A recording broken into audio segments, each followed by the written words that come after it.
Okay, hello, and welcome back as I don my glasses to another YouTube video. I'm playing e4 as per flipping usual. My opponent goes for e5. We're going to play knight to f3. Will Taylor chess turns into Will Taylor Specs, who recently has been playing some absolutely disgusting chess, especially with the Scotch. d4 here, we're going to take across.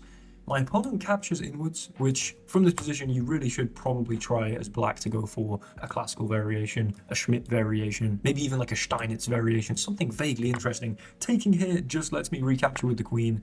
I'd imagine they play queen f6. Okay, fantastic. If they don't play queen f6, I mean, you can kind of play d6, but you just give me this. My queen's in a good place. I can go knight here, develop the bishop, castle. A knight f6 here is a massive blunder. e5 just punishes. There are loads of lines there. But queen f6, I do play e5 here. Presumably, my opponent's going to go for queen to b6. Yeah, okay, sure. I mean, they just desperately want to trade the queens, and we can't really say no without conceding massive amounts of tempo here, and also just conceding that this queen is excellently placed on b6. In some openings, you know, especially any opening where you push the c-pawn, a Caro-Kann, some kind of French, or, you know, for white, like an ortho-snap, that b3 or b6 square symmetrically is just a fantastic place to put serious pressure on a very weak f2 right next to the king, a weak b2 with bishop defending it, kind of keeping the bishop from being able to develop interestingly. So there are a couple options here. One that I've played in the past quite a lot is to take this queen immediately, and after a takes, try and go in here and maybe exploit the fact that we can quickly threaten a fork, and that you can't go bishop d6 to defend, and some people go c6, then we can sort of pivot across, try and get into d6, etc. I have gone for this in the past, but recently, and what a sweet segue this is to the sponsor of this video. Now, it's common knowledge that I, Will Taylor Chess, am not only a genius, but also the greatest Scotch player of all time. But even the greatest Scotch player of all time can maybe do with a few little pointers, maybe little ideas in some of these niche sidelines that may otherwise go relatively unexamined. And that is where today's sponsor comes in. Thank you so much to Chessreps.com for sponsoring this video. Chessreps is an opening course website with an absolute plethora of detailed yet digestible opening courses. The one that I've been exploring has been the Scotch game one, of course, just to see if they can give me, with the 31 lines that are in this little course, any ideas in some of those more niche lines, as I said. And if we, as I shrink down here, select drill mode and hit OK, let's run it, you can see that one of the lines that I've been looking at, of course, is after e5, queen here, bishop to e3. Recently, as I've just explained, I would be taking on b6. But in this position, actually, we get some interesting development, as I'm about to talk about. Effectively, Chessreps, pretty awesome website. The UI is fantastic. It does exactly what you want it to do for an opening course website. I believe you can get access to every single course for $3 a month. But even if you're not interested in that, go and try out the features for free. Check out the link in the description. Thank you so much to Chessreps for sponsoring this video. Let's play bishop e3. I've been dabbling in playing bishop to e3 here, as you've just seen. I don't know if I'll have just inserted the sponsorship at that point. Probably I will, because recently the Chessreps Scotch course suggests bishop e3, because then at least after the trade of queens, we get this kind of free development with an excellent centralized bishop. You know, we can maybe drop back here at some point, or here, we're pretty flexible, and we don't give them the open rook, etc. I mean, I think both moves are playable. I'll definitely analyze, and I'm good.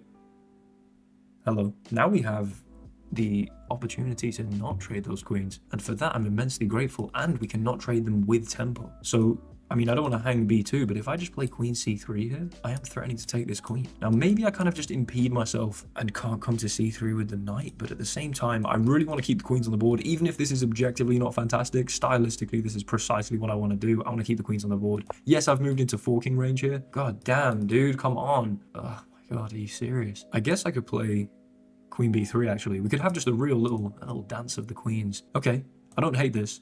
Because the second you push this pawn, by the way, you get hit with bishop b5 and lose the game, so it's not like you can do this and this very quickly. I don't feel like the queen's assailable, and I was singing the praises of the queen on b6 and how it puts pressure on here and here. I mean, that is exactly the case when we're putting pressure on f7, putting pressure on here. Do I not, in fact, maybe immediately have bishop to c4? Hell yeah, I do. Thank you very much. They played a6, they want to push this without getting hit with bishop b5, but it's a little slow.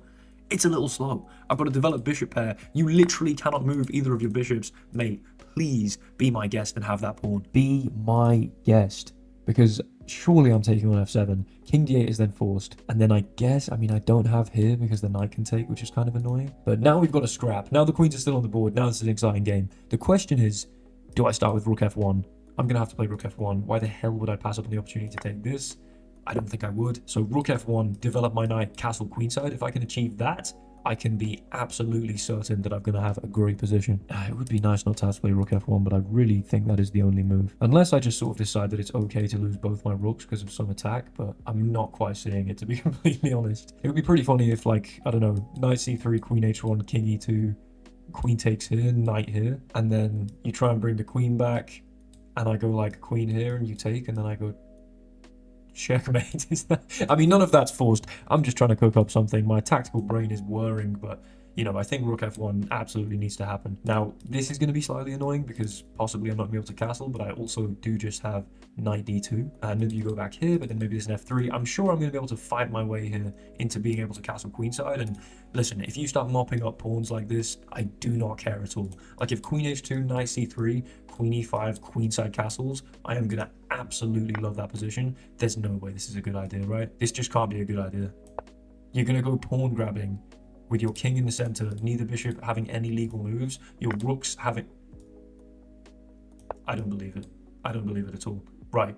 I've effectively completed development. My opponent, literally, again, we're looking at the pieces that have no legal moves. Both of these had no legal moves. The rook had no legal moves that were non-blunders. This rook had no legal moves that did anything remotely. Like, you've just not got any work put into the development. Now, I can talk all of this game to be very general and start making these claims. I am down 2 pawns, and I do need to prove why I still have a major advantage, which, I mean, I hope I do at least. I'm thinking, why the hell not play rook e1? Right, I'm playing rook e1. Maybe bishop d4 is more appropriate. We're setting up this discovery, though. The queen now has to step off, and I just feel like surely, maybe even like bishop b6 is a move here. We're so aggressively developed that some kind of move like that. If you take queen takes with check, you have to go here. And then I do have rook d6, queen d6, rook d1, and then you have to take, and then I go here. I think I get 2 pawns and a queen for 2 rooks and a bishop. But also your king is very unsafe. But also I might run out of material to actually do anything about that. Bishop here. Man, it would be very nice. I'm also realizing I clearly have knight e4 here. And then I mean, come on. I'm thinking genuinely bishop b6 is going to be a move in a minute. I'm thinking the idea now that I'm out pressure on this, every piece I have is fantastic. I mean, especially these rooks, but, you just don't have time to develop. There's a major developmental deficit, and you just don't have time to rectify it because I'm going rook e1 and threatening a discovery. You're moving your queen, I'm going knight e4 now. The queen comes to here. Surely, I can sack my knight. I have to be able to sack my knight. There is no universe on which this doesn't work. If takes, I can go check in here, or maybe check in here. Wait, hold on. Yeah, no, if here and you take, I just go check. Only legal move, mate. No? It's game over. It's absolutely game over. Now, I might, indulge in hunting for fancier checkmates, but this is resignation, I think. Well, I mean, we have m2 by force, clearly. I'm wondering if I can go bishop b6 here, check, here. Okay, you know what? We'll go for the check. We'll force them up. I do imagine they're going to resign, so I don't want to waste too much time calculating a mate that I'm not going to be able to give. They don't resign. I do have mate here, but you know what? Actually, I don't know if I want to give the mate like this or like this. I think there's something really pleasant about having the rooks just back here on the E and D files. So I think I'll take like this and give the checkmate. I don't know, just the resulting position with the bishop pair and with the rooks on the D and E files. I mean, I could have, of course, taken here with mate as well, but I don't know. The more picturesque ending to the game is, I think, leaving those twin towers. I need to steer well clear of that topic, especially since I go by the WTC acronym. Let's analyze that game. Okay, we'll hit the analysis board. I'm going to request a computer analysis, and I think recently I've been enjoying kind of leaving this bit, the sort of drum roll as the thing loads. Hopefully this looks like a monotonically increasing graph. Whoa, slight bit of advantage lost there after queen c3. But then from this point, from move 8 onwards, we're looking at relative perfection. 1 inaccuracy, and I will look at that because queen c3. I do remember thinking this might be a little dodgy. Basically, okay, here's my judgment. Just so I can prove that I'm not sort of just ad hoc justifying bad moves, the criterion on which... Criterion or criteria? Criterion must be singular, right? The criterion on which I'm going to judge whether I'm happy with this inaccuracy and wear it as a badge of honor, or I'm slightly dismayed and should have been more accurate, is whether the best move also avoided the queen trade. There was just somewhere better to situate the queen than c3. If the best move was to trade queens actively, or just develop something, let's say, and allow my opponent another opportunity to trade queens, then I'm going to be happy with this inaccuracy because we kept the queens on the board, and look what that queen did. So let's go to the start of the game. We'll open up the Lee Chess database. In fact, we'll open up the master's database. What am I doing? Let's hold ourselves to a high standard here. Knight to f3, knight c6, d4, ed4, knight d4, knight d4. Yeah, so as I said, we look at the Masters database, Scotch game, it's played like 18,000 times. It's very common, not as common, of course, as like a Roy Lopez or an Italian game, but 9% of the time, you're looking at about 20,000 games here. Of course, the game then progresses with the takes, and then, yeah, the Schmidt variation with knight f6, bishop c5, there's bishop b4, which is an interesting little intermezzo, and then I think you can go back to c5, just induce c3, queen f6, which looks for a transposition into the classical variation with bishop c5 after, queen h4, the Steinitz variation. You just do not see the Masters playing knight takes d4. There are 100 games out of 18,000. You know, the Masters only play this 1% of the time. That's even some generous rounding. It's about 0.6% or something. And there's a reason for that, because after takes, queen takes, this position, it's the lolly variation. It's just not fantastic for black. You know, if you play knight f6, you just lose on the spot to e5, and you've just got to go back here, I think. If we turn on the engine here, you can see queen f6 is actually the only correct try. I mean, everything else just gives white significant advantage. d6 is okay, but just bishop f4, knight f6, knight c3, bishop e7, queenside castles, kingside castle. You're going to get this kind of position, f3, g4, h4. White's just going to have a super easy attack. And I think black's going to be quite precise in executing their pawn storm to, you know, have any chance of not getting rolled here. It's a way you can play. I just would flip the board and say, why would you? But they do go queen f6. In fact, I'll keep the Masters database open for now because e5 is the top move, queen b6, and then, yeah, the Masters queen queen takes b6 is the top move, and bishop e3 is only played once. However, we turn on the engine. Bishop e3 is a very decent try. I might stick with this. I don't know. I'm sort of having a little look at this Scotch Chessreps course and just picking out bits of it to try different things and, you know, genuinely explore rather than just being so completely dogmatic about I have to play this because this is what I've always played. And, you know, I've probably played this because I looked at the Masters database and I was like, okay, 14 of them have played this move. Bishop e3 is absolutely playable. Then your opponent should trade queens, and in the Lee Chess database, this is the overwhelmingly played move. Sorry, I'm doing a lot of scrolling. I should probably stop doing a lot of scrolling. It might be distracting. Let me know in the comments if that is distracting. I just like to, you know, raise the database over my face cam. Although, hold on, can you see it here? You can see the top move there. Why the hell am I scrolling about? Forgive me, but there's no way I'm re-recording this segment.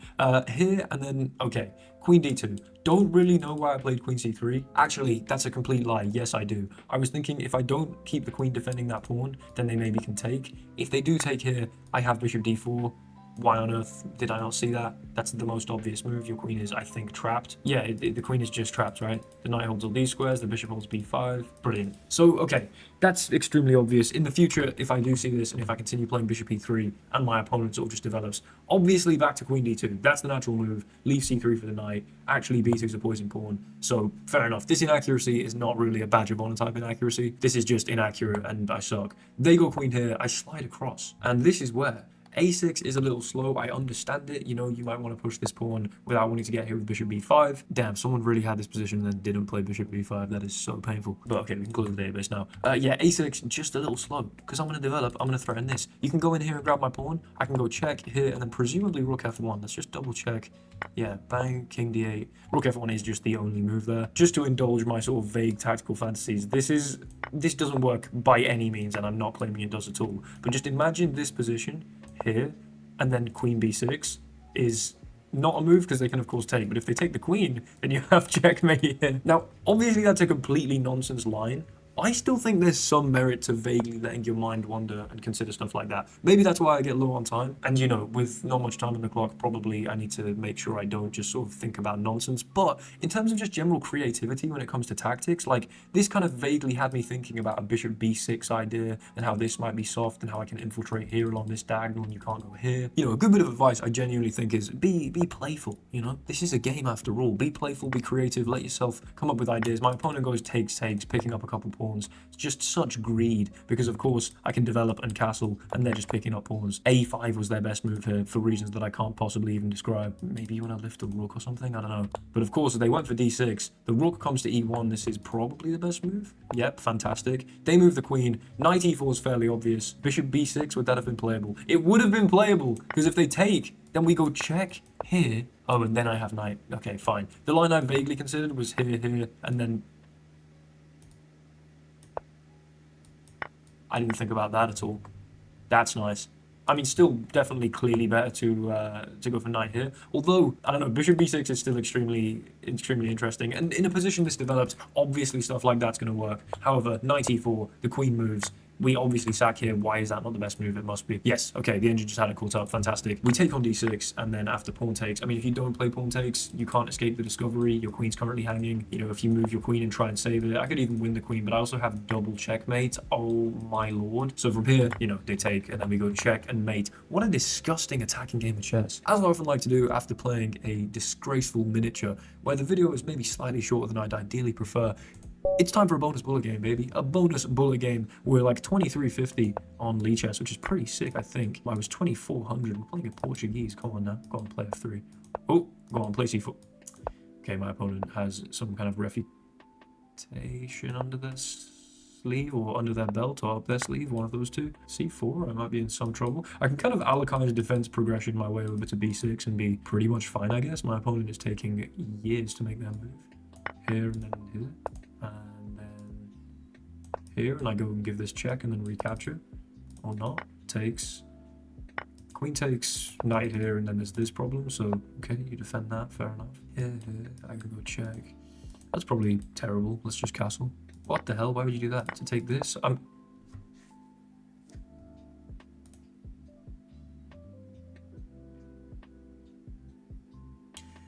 I thought they were waiting so that I could offer a take back. I thought this was a gentleman, but they've absolutely just declined the take back. That's kind of insane, just to wait for 10 straight seconds and then decline to take back anyway. I respect it though, and I'm still going to win. No, I'm not, because they didn't take my flipping rook. That is lame as hell. Well, where's your queen going? You going to take this? Be my guest. Be my guest. Be my guest. Be my guest. I think you're going to regret having waited. Go on. That's, it's blatantly rude, you know, off the misclick. Again, you don't have to offer the take back, but waiting like that? Come on. Come on. We have a double check. We have all sorts here. My knight can come to here. I mean, you're so unbelievably dead here. It's just not even... Hold on, I'll go check. I also have mate here, but I think maybe I can have a little bit more fun. Just a little bit more fun. And... No? Okay, fair enough. We'll take a nice win on the bonus bullet game. Thank you guys so much for watching. I really sincerely hope you enjoyed. If you did enjoy this video, check out the Patreon. It is the best way to support the channel. There is a bonus video on there every single week. You get your name included at the end of all my videos on the esteemed patron scroll. And loyal patrons will get discounts of anything that I sell on there, which, as I've been teasing for a little bit now, I'm working on a little deep dive into a certain opening variation that I'm sure some of you might be interested in. So if all that sounds appetizing, you enjoy my stuff, and you fancy supporting the channel, then head on over to the Patreon and check it out. Links in the description. If not, I vastly, immensely, tremendously appreciate your viewership. Nevertheless, I will see you guys in the next one. Like, comment, and subscribe. Hasta la vista. Goodbye.